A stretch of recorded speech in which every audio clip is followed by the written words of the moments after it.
Okay, we're going to try this. So this is the inclined plane problem.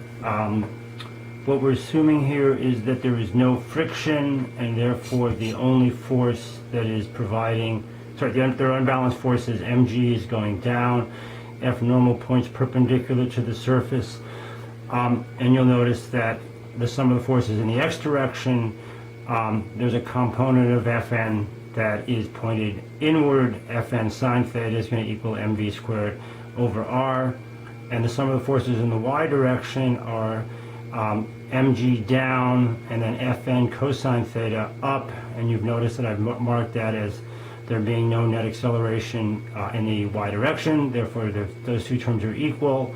And then if I take and divide the top by the bottom, I end up with a relationship that defines the angle or defines the velocity for an object going undergoing circular motion, or the Bank-Turn problem, rg tan theta is equal to v squared.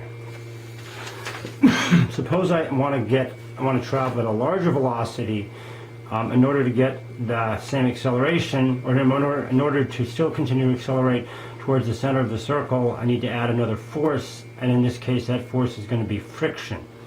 So what I've done is I've now included the force of friction here, and in this case we have a larger velocity, and I'm trying to show here that without friction we have this short normal force, but with friction I've added this force here, and it's going to have a component that is both inward, or in the x direction, force of friction in the x direction, and then there's a force of friction in the y direction. That force adds to the mg force, and therefore the normal force has to increase to balance that off. So it's an interesting case where by adding friction I've actually pick up two forces. I pick up the friction force that pushes me inward, and since I've made the normal force larger, you end up getting a little bit more friction. Let me move that over a little bit. So that's an interesting, so now we've got a situation where we can have a greater acceleration.